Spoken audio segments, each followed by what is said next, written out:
Okay guys, let's go ahead and create some symbols before we actually do the layout for the second floor. So let's go ahead and take this guy. Well, actually, let's take some symbols from this guy right here. We want to take this guy right here.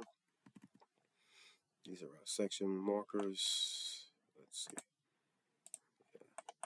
Let's move it down. Okay. Typically, when you go to work for someone, these will already be set up. You will not have to actually set them up.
Oh, awesome. Still recording.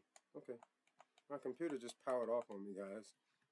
It didn't give me a warning like it normally does to let me know, hey, you have 10 minutes battery remaining. It just powered off, but my screen record kept going, and my software is right where I left it. So yeah, let's go ahead and place this into the wall. And let's go ahead and add another one up here. Copy. And we'll have to go back and change that dimension. I don't know why I didn't pick up on this when I was dropping those dimensions, but I guess it didn't bother me at the time. It kind of bothers me now that we're taking a look at the windows.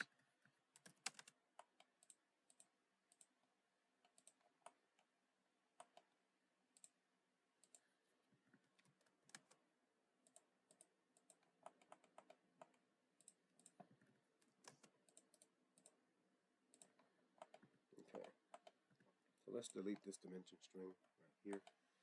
Let's draw a line from the center of this hole. We can,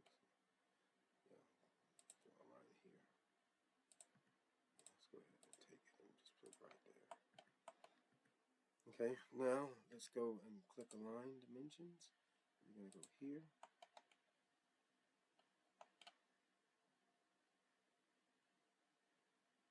We're going to go here.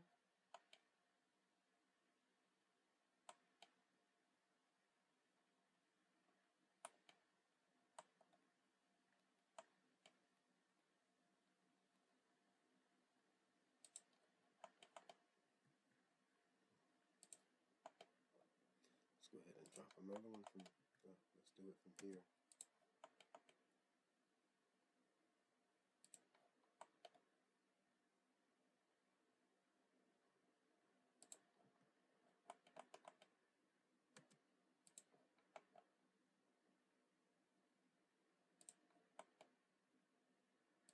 Okay, so now you take your window marker and you copy it.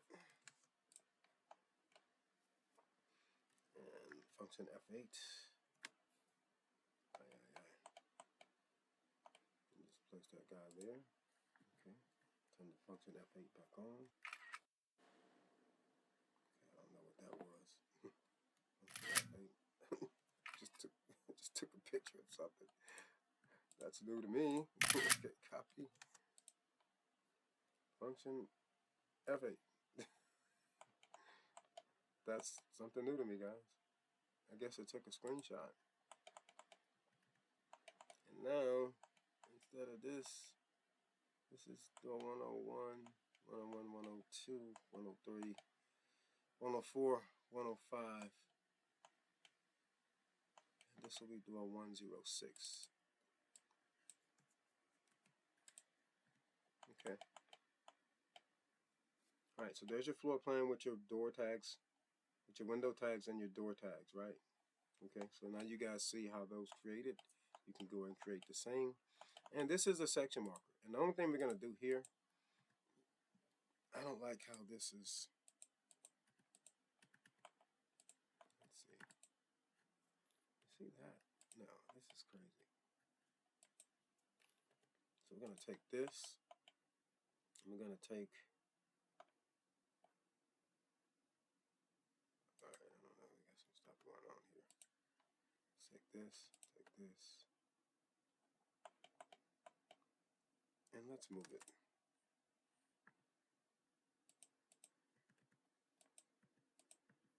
Oh, I think I deleted the wrong thing. Should have deleted this one. Yeah. Delete this. Now let's take this and this and this and move it.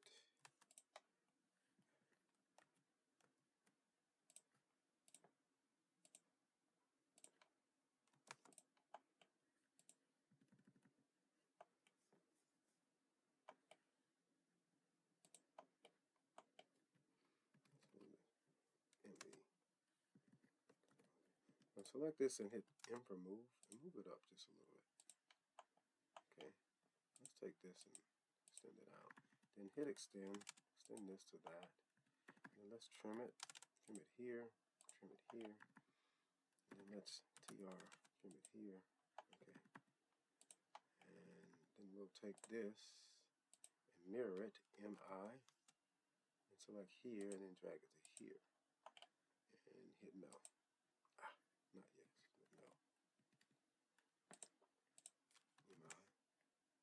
Go from here to here, and hit no. Okay, and then we'll take this. No. Let's draw a line here. It's not straight. Let's see, line.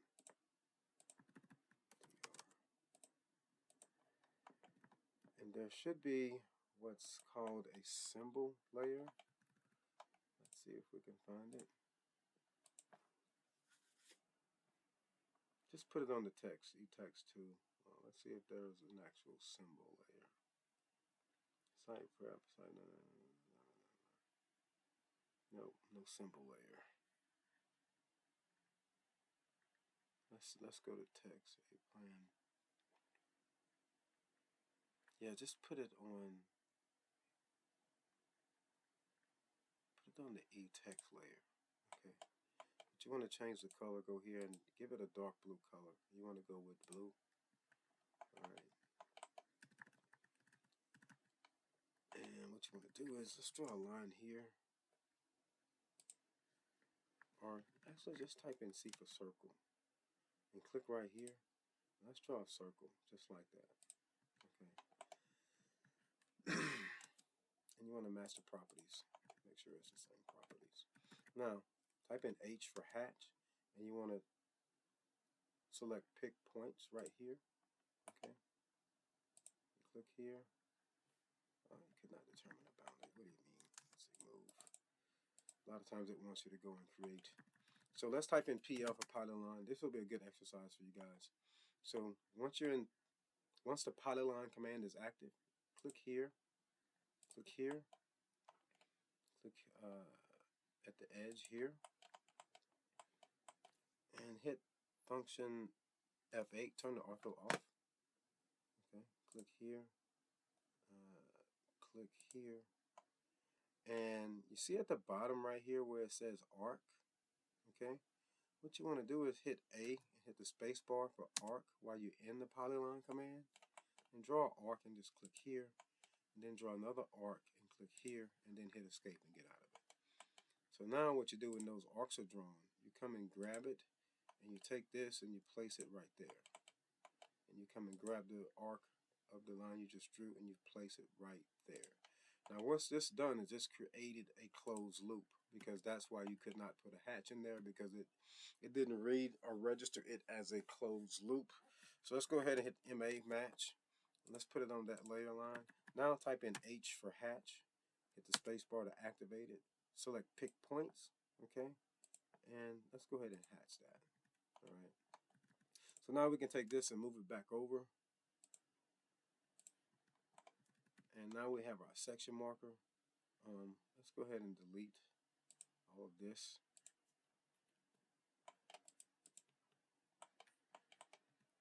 And let's say draw a line. I'm going to click here. And you want to click here. Okay. And you want to take that MA, match this guy with that one, and leave it as it was. I think it's big enough.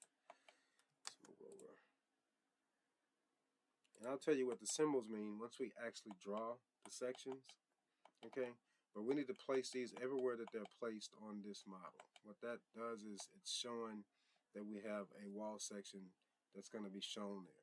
Okay, so they're showing one through the window, they're showing one that cuts through the brick, and they're showing one that cuts through the garage door, because those are all different conditions on the south facade. So let's go ahead and copy this guy down. So they're cutting one through the window right here. And I like to actually have this stretch through there. Hit the function 8 to turn the ortho back on. Okay.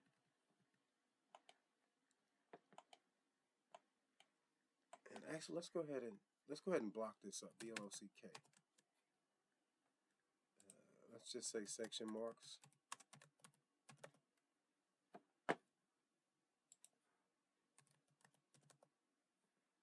select the object. And you want to select this, you want to select this, and you want to select the circle, and you want to select this, and hit the space bar and click OK. So now you can just place this everywhere. Okay, copy. So we had one through the window, we had one through the brick. Maybe we'll have one through the door elsewhere. I think we should have one through the door, but maybe not that door. And we're going to place one, let's just say right here, through the garage door, right? And actually this one should not be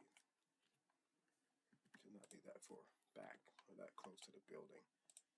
Typically, let's go ahead and copy this.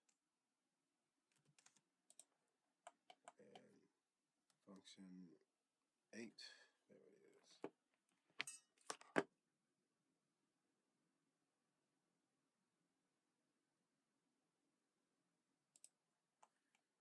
Okay, let's go ahead and bring the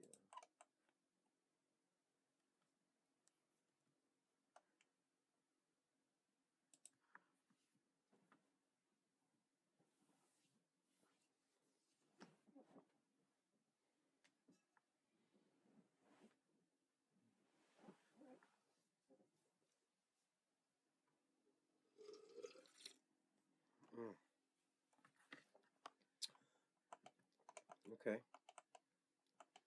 Let's go ahead and delete this one. Get it out of the way. Alright, so we're showing one here, we're showing one here, we're showing one there.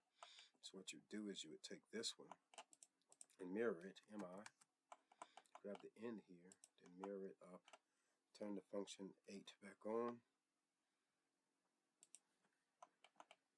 and let's take this one and mirror it, MI,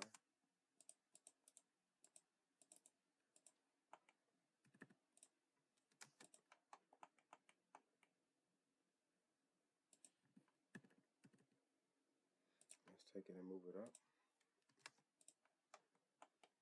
I don't know why they're showing one right here, because, oh, that's because it's not brick. So turn the function 8 off.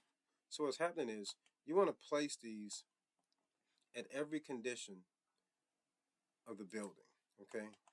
You see this one? This one's cutting through a window. So we'll show how the building is constructed. These are what wall sections are. So like if you took a gigantic saw and you cut this wall in half and this window in half, you'll see exactly what that wall is made of. We're cutting through brick here is a different condition. This is a garage door. It is a different condition.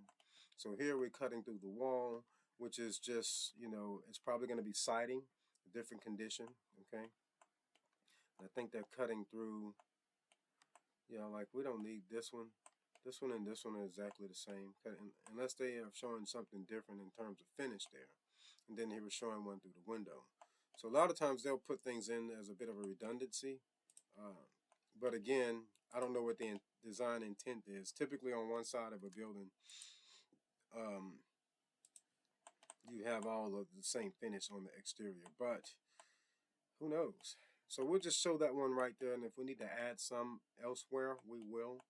We're cutting through a door here. We're cutting through windows here. So yeah, so just leave that just like that. So that's how we get all of our markers, and that's what they are created for.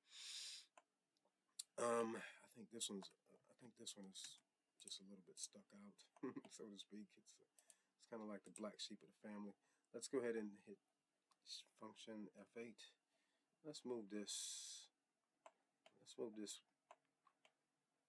right here, and then let's take the dimensions and we'll move them out a little bit. So hit M for move, and let's take this guy and move it out just a little bit. All right, yeah, that way it reads a little bit better. You don't have this guy crossing through the dimensions. Okay, it's just it's good drawing ergonomics to, you know, have your plans and everything to be as legible as possible. Because again, as I stated in class the other day, you're dealing with contractors when it comes to the construction of this building, and they are what they are. C-O-N, tractors. The first thing they do when they get a set of floor plans is they try to see how they can make some money. Not all of them though. I've had some really good Christian contractors. So yeah, so that's the first floor plan with the symbols. Okay. So now the second floor plan, the only thing you have left to do on the first floor plan is, like I said, some of the interior things and the annotation, the notes, and the leaders. Okay. So I'll leave that up to you guys because it's really just repetition at this point, and I've shown you exactly how to go ahead and put these things in, right? So now let's go ahead and take a look at the second floor plan.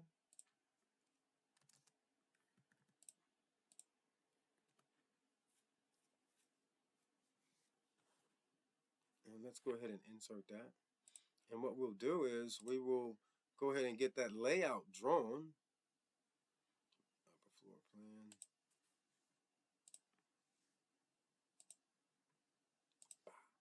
There it is. Okay.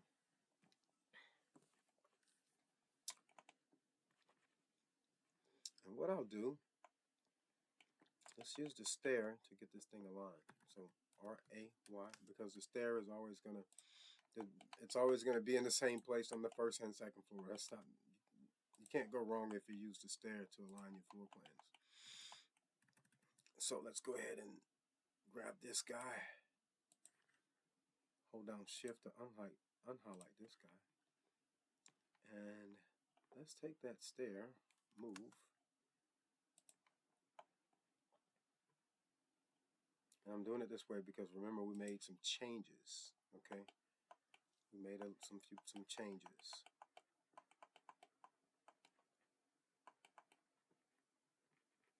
So what I will do is I will REC because basically this is what's going to happen, okay?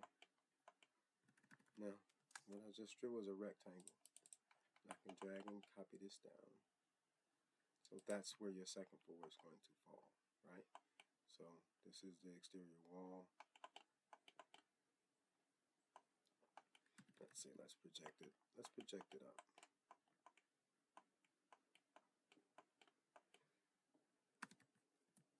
So remember, we made a few changes at the first floor due to the wall thicknesses, if you remember. So we're going to have some variations there.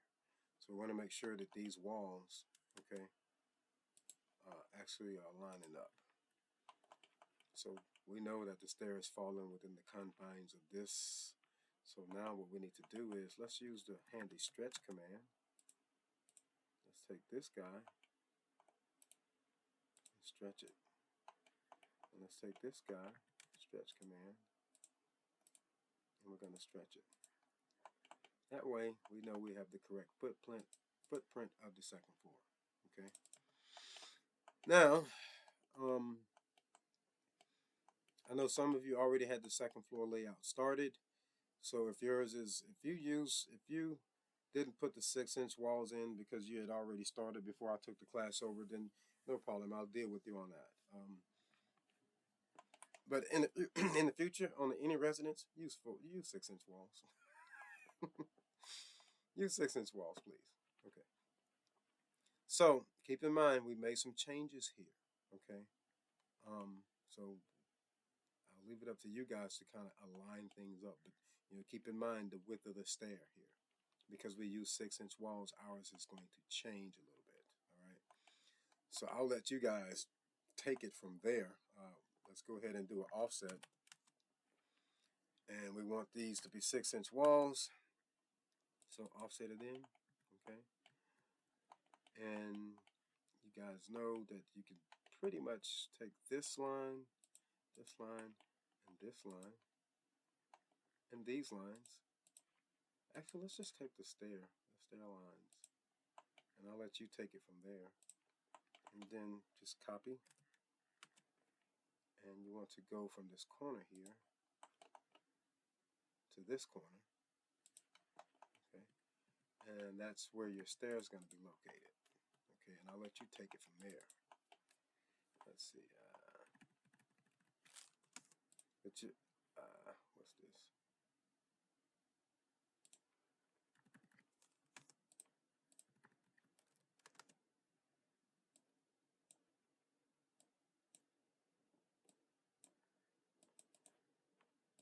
Okay, I'll let you take it from there.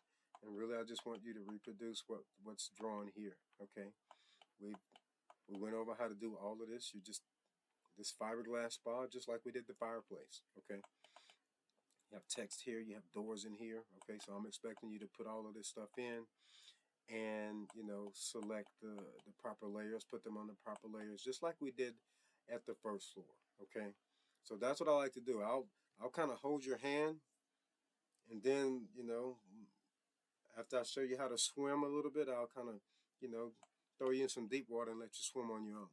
All right, but actually this is a lot less simplistic than what we did at the first floor. Again, we have a lot less square footage here. So yeah, I want you guys to go ahead and keep in mind how we did our dimensions. We do not show interior walls on exterior dimensions. Okay, for example, and I should have put this in, and I'll discuss this later. But typically, I'll have a string of dimensions that goes all the way across for the interiors. Okay, and I'll have a string of dimension that goes all the way across for the interiors. And we'll go back, and there's some things that we're going to go back and do after we get the roof plan and the elevations done. And that's going to be one of them. Okay, I don't want to overwhelm you right now. Just want you guys to go ahead and get this thing produced. So there's the footprint of your second floor with the stair. Okay, if you lay it out just like I laid it out, you'll be fine. So all I want you guys to do, and I don't know what this is. Okay, I've never seen anything like this in my life. You have two toilets next to each other. Hold on, let me look at the PDF and see what's going on to make sure that something didn't import in properly, because that's weird. Can you imagine you sitting there and you just having a whole conversation with the person that's next to you? But you know what? Residences are private.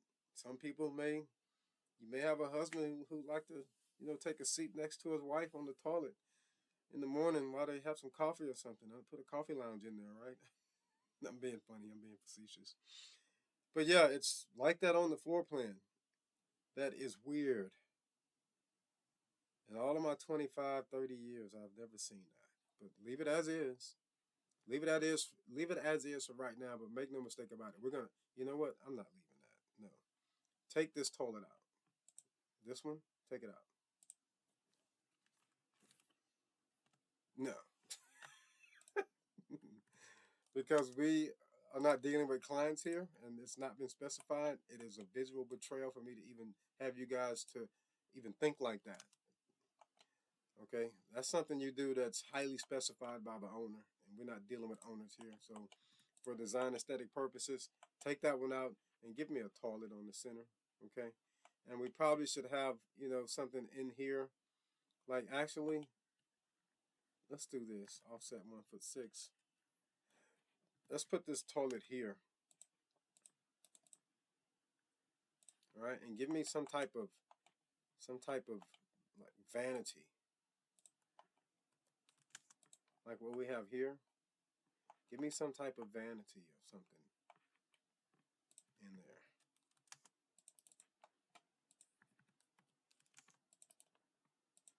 Okay. Yeah, give me something like this in there. You can be creative. Give me 2 sinks or something like that. No, just give me 1 sink and center it. Because if I put 2 sinks in, then there's all types of code requirements that you guys are not familiar with. Okay, you would actually just take this line. You would actually, I'm going to explode this one, but you don't have to.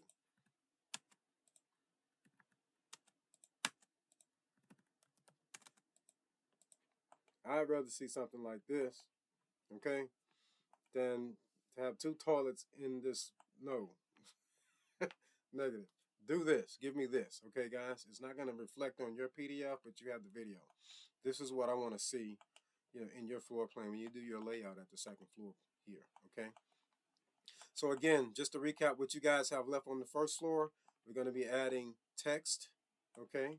And we're going to be adding everything else that we did that's on the first floor plan in terms of furniture and in terms of appliances that we didn't put in here. I think we put all of those in, okay? I think the only thing I left you guys responsible for was including all of the text and annotations with the leaders. Just refer back to the video. I kind of went over that in detail. And at the second floor, I want you guys to go ahead and produce the second floor just like we have shown it here on the first floor. Make sure everything is on a layer. Okay, I will grade you heavily on layers because this is something that is very, very important, because when we start overlaying things, then we have to be able to turn layers on and turn layers off. And when we start using the express layers, if your layers are not set properly, it's going to create a huge, huge, huge problem. Okay, so make sure you're putting things on layers as we've done in the at the first floor plan. Okay, so good stuff, guys. Looking forward to seeing your progress. Please feel free to contact me if you have any additional questions. So keep your head on a swivel. We have the roof plan and the exterior elevations coming next.